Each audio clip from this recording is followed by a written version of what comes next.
ജൂജീസ് favourite വേൾഡിന്റെ വചനക്കേൾവിയിലേക്ക് എല്ലാവർക്കും സ്വാഗതം. പ്രതിദിന വിശുദ്ധ വേദപുസ്തക വായന 1132 ദിവസം. അപ്പോസ്തലനായ പൗലോസ് എബ്രായർക്ക് എഴുതിയ ലേഖനം 1-ാം അധ്യായം.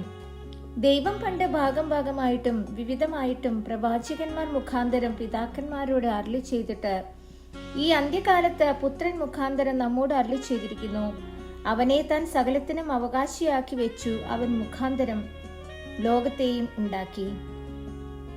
അവൻ അവന്റെ തേജസ്സിന്റെ പ്രഭയും തത്വത്തിന്റെ മുദ്രയും സകലത്തെയും തന്റെ ശക്തിയുള്ള വചനത്താൽ വഹിക്കുന്നവനും ആകൊണ്ട് പാപങ്ങൾക്ക് പരിഹാരമുണ്ടാക്കിയ ശേഷം ഉയരത്തിൽ മഹിമയുടെ വലത്തുഭാഗത്ത് ഇരിക്കുകയും അവൻ ദൈവദൂതന്മാരേക്കാൾ വിശിഷ്ടമായ നാമത്തിന് അവകാശിയായതിന് ഒത്തവണ്ണം അവരെക്കാൾ ശ്രേഷ്ഠനായി തീരുകയും ചെയ്തു.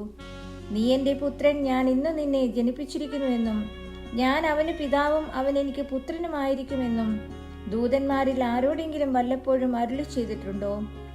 ആദിജാതനെ പിന്നെയും ഭൂതലത്തിലേക്ക് പ്രവേശിപ്പിക്കുമ്പോൾ ദൈവത്തിന്റെ സകല ദൂതന്മാരും അവനെ നമസ്കരിക്കണമെന്ന് താൻ അരുളി ചെയ്യുന്നു.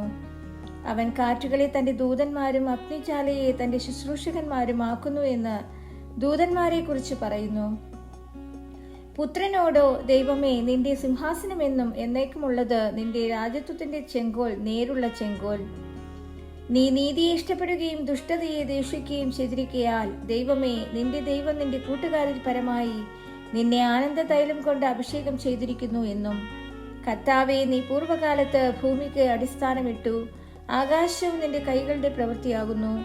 അവ നശിക്കും, നീയോ നിലനിൽക്കും. അവയെല്ലാം വസ്ത്രം പോലെ പഴകിപ്പോകും. ഉടുപ്പ് പോലെ നീ അവയെ ചുരുട്ടും, വസ്ത്രം പോലെ അവ മാറിപ്പോകും. നീയോ അനന്യൻ, നിന്റെ സംവത്സരങ്ങൾ അവസാനിക്കുകയുമില്ല എന്നും പറയുന്നു. ഞാൻ നിന്റെ ശത്രുക്കളെ നിനക്ക് പാദപീഠമാക്കുവോളം നീ എന്റെ വലത്തുഭാഗത്തിരിക്ക എന്ന് ദൂതന്മാരിൽ ആരോടെങ്കിലും വല്ലപ്പോഴും അരുളി ചെയ്തിട്ടുണ്ടോ?